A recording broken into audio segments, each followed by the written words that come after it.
Hi there, my name is George and I help creators run successful campaigns with my companies YG Crowdfunding and Fantastic Funding. On this podcast, you'll hear from the creators themselves how they successfully launch their products, games, and businesses using crowdfunding so you can do the same. Our guests today are Bruce Shapiro and Micah Roth.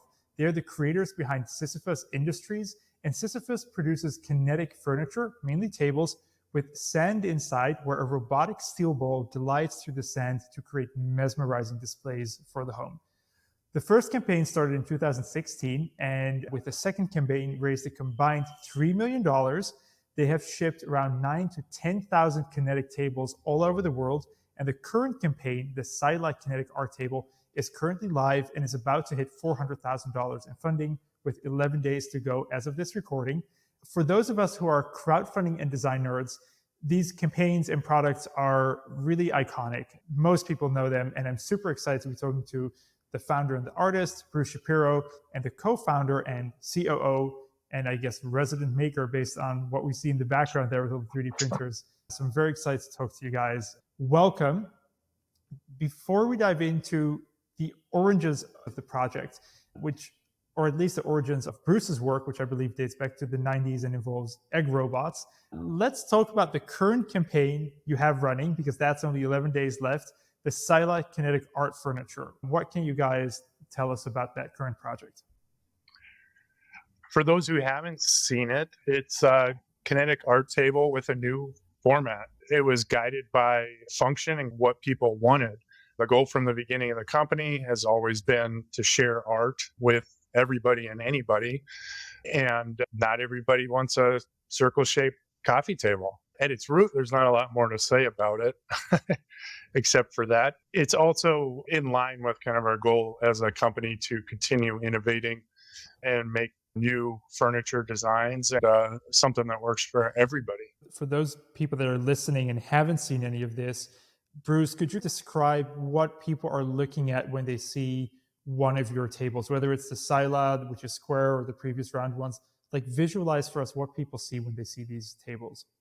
Essentially, you see a functional table, glass top, but what is striking is under the glass, there's a field of white sand, and a ball seemingly magically is rolling through the field, leaving in its wake dunes of sand that's been pushed aside. Because obviously it's not magic, and young children understand there's got to be a magnet involved. Indeed, there's a 2-axis robot under the sand pan, moving a magnet under a computer control, in this case a Raspberry Pi, that has pre-programmed tracks, designs. And since it's a robot, these can be exceedingly precise and long and intricate. So it can produce really phenomenally complex and amazing patterns.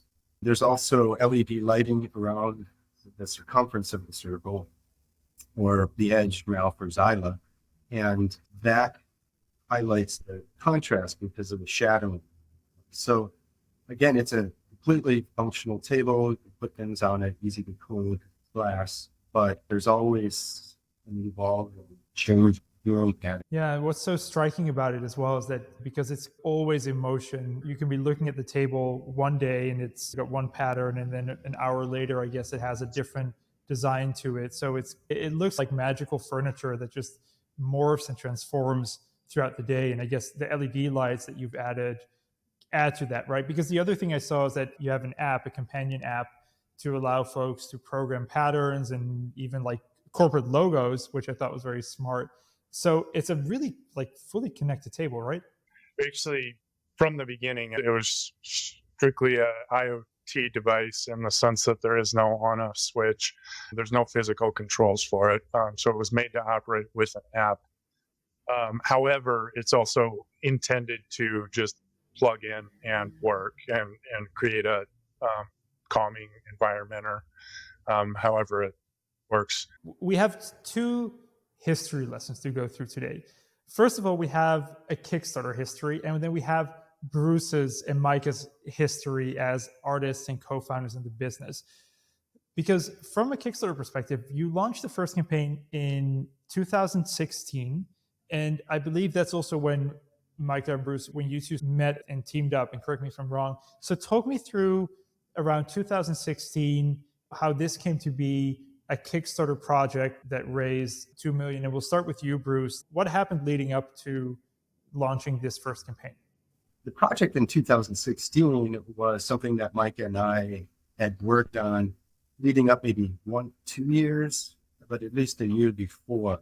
But I had met Micah in 2012 at a Makerspace in Minneapolis. We were both members, and I was there because I had a commission to do an installation in Australia. And it was something I had changed the design, and I needed a place to do at least a couple of iterations of prototyping in large space, plus a Makerspace that had CNC router, laser cutter was primarily what I needed. I found that at this Makerspace, and it became clear pretty quickly who the stars were at the Makerspace, who was really good at making things. And Micah stood out.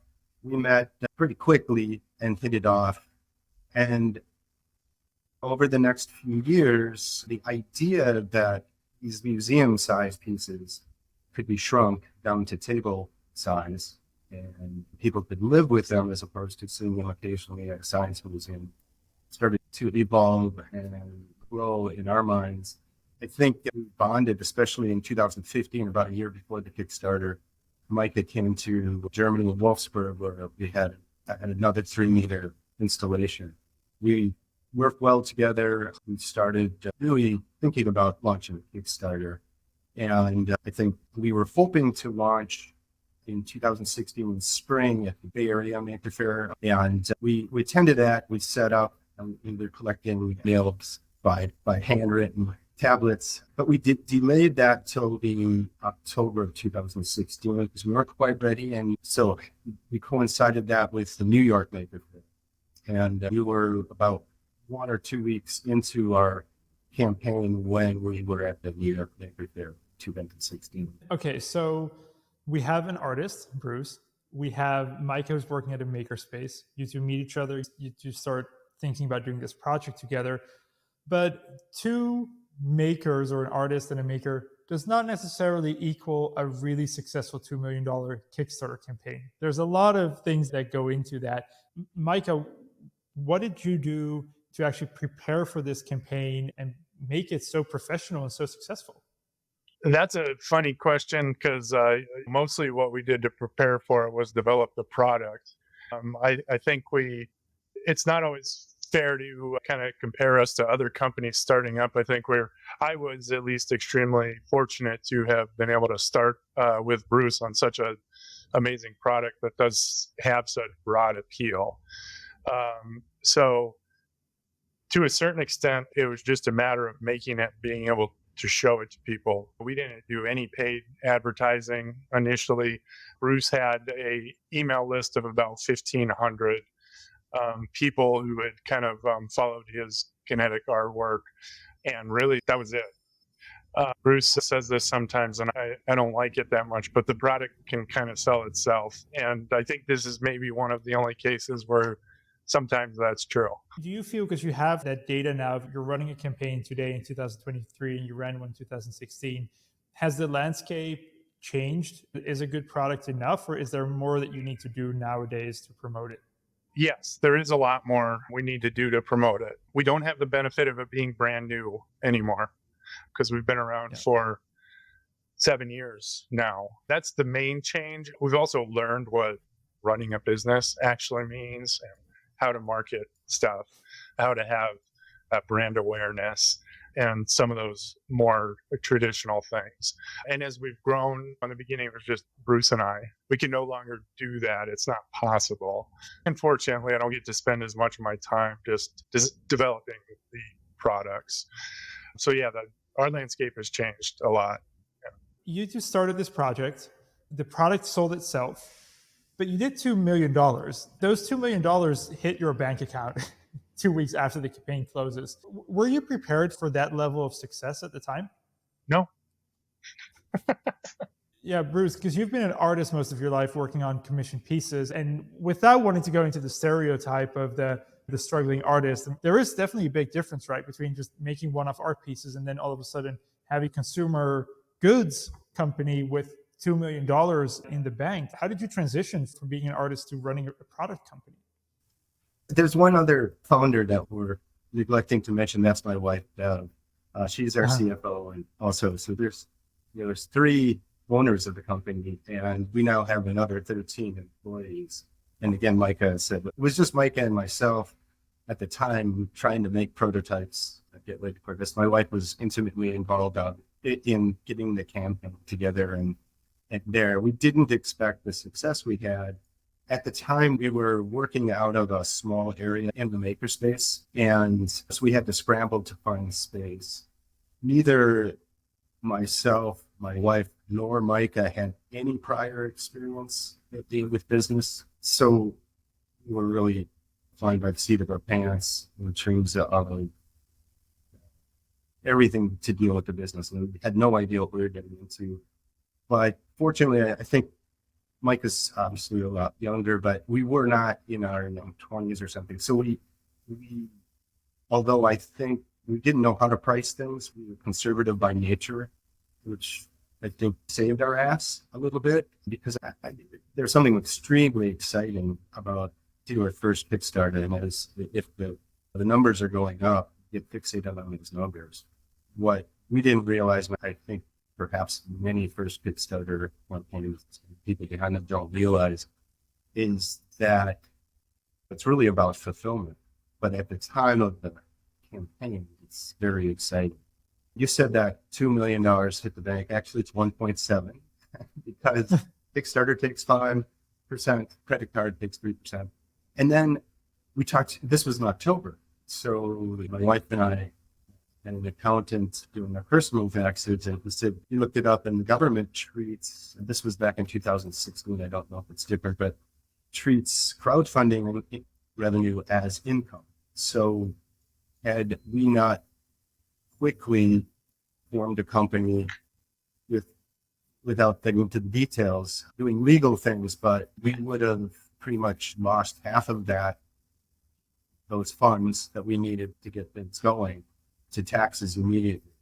Fortunately, we were able to not do that, but these were all things that we were completely unprepared for. Great piece of advice for creators. Definitely, think of those taxes, because a lot of people tend to launch in fall, and tax season's around the corner when you do that. So the company today, you mentioned you have 13 employees. You're outside of these Kickstarters, you're shipping product on a regular basis. So you've built out an actual company. Do you still find some of that original joy in running this that you had in the beginning? Is it less joyful because you just have more things to think about? Or is it more joyful because you also have less things to worry about because you're not doing everything yourself? What is that difference? Yes and no. We haven't mentioned kind of how grateful we are for the staff we have. We're in I found myself in a bit of a unique space where when I go looking for the people to hire, the people that turn up just turned out to be really special to us, and we just have a great team. I've always got that to this day, and I hope not to lose that. The day-to-day tasks, a little more tedious. We are running a business now, more responsibilities, our employees, most importantly, but we still get to enjoy what we're doing a lot. We still have an awesome product that we get to work on with an awesome group of people. Speaking of awesome products, let's take a deep dive into the past with Bruce's original egg bot. So I'll preface this by saying this is not all about eggs. Bruce has been an artist. Online, he's described as a motion control artist. Maybe today we would also call it a creative technologist. But basically, Bruce has this amazing overview of projects. And definitely, I recommend everyone check out the website taomc.com, The Art of Motion Control, which I think is Bruce's sort of personal website, which has in the portfolio tab some of the older ones that like basically a sand printer, incredible stuff. But one of the products that Bruce first did was the egg bot. And the egg bot, Bruce, you tell us what the egg bot is. So going way back, loved science as a kid, and ended up going to medical school. Met my wife in first year of medical school. We were both from Minneapolis. We trained together in Los Angeles, came back to Minneapolis. But when we came back to Minneapolis, I was working as an internist and I liked it. They had a lunch called brown bag lunches or presentations where you go and doctors would give presentations on a subject and you know your cold lunch. And I vividly remember that what led to Eggpot was a urologist, a researcher. The title of the talk was Chaos Theory and Male Smooth Muscle of the Male Urethra. And during this, what was so mind-blowing to me is he showed pictures of fractals, which to me at the time was fairly new. To me, it was completely new. And the thing that stuck with me is these amazing, infinitely complex landscapes, pictures were the product of a simple algorithm, very simple math where the output is fed back into the input, and that governs how each pixel is painted.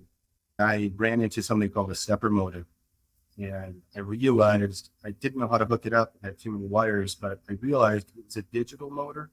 So it basically took rotation, the spinning motor, and broke it up into pixels of motion, which I would have then consumed with these fractals and computing pixel by pixel.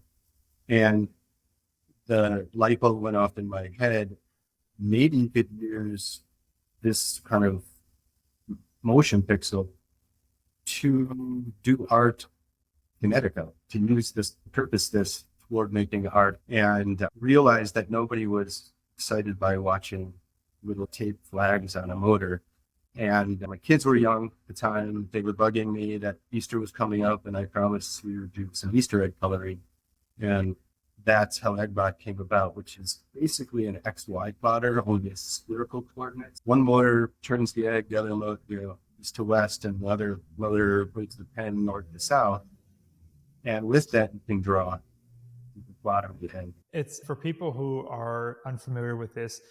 It's a little machine where one may insert an egg and it will start drawing these intricate patterns on the egg. It's really beautiful. I wouldn't say it's quite the eye catcher as a Sisyphus table if you have this in your house to impress guests, but it's a wonderful little machine and it's a very sort of iconic maker product. So for me, I was actually surprised to find out you were both the creator behind the Eggbot and these beautiful tables.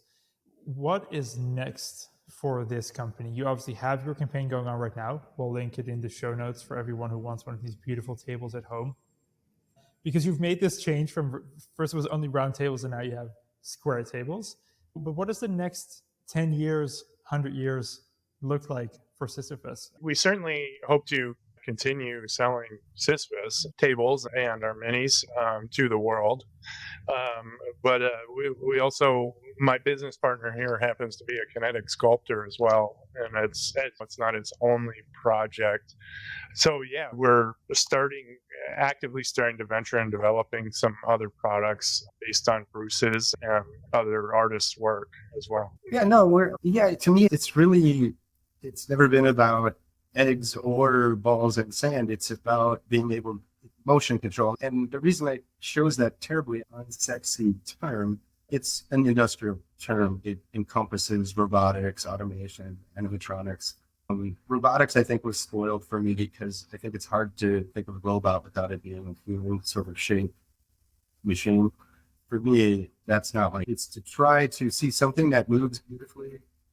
And if I can do that, write programs and so forth to bottle that in a way that makes it accessible to other people, that's what I'm most looking for. There's at the very end of the Kickstarter video, I don't know how long it lasts.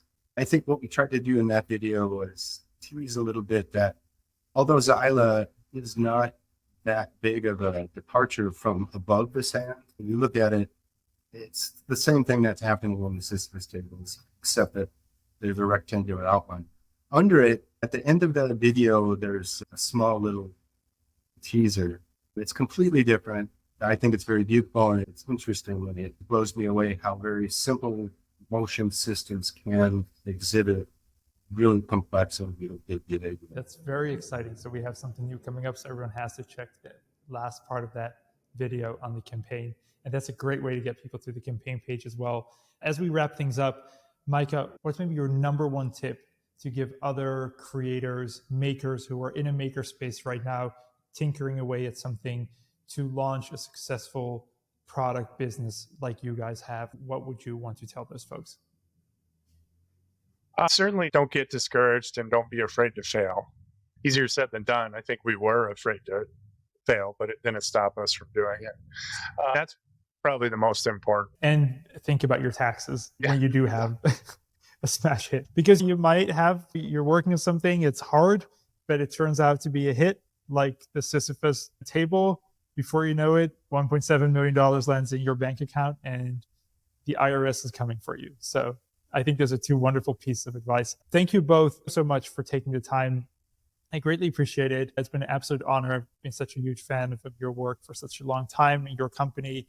Everyone, go check out XYLA, the Kinetic Art Table. It is still on Kickstarter by the time that we release this podcast. So when you're listening to this, it'll probably have around 7 to 5 days left. So definitely go check it out. The link is in the show notes.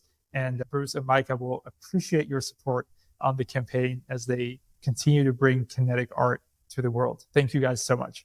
Thank you. Thank you.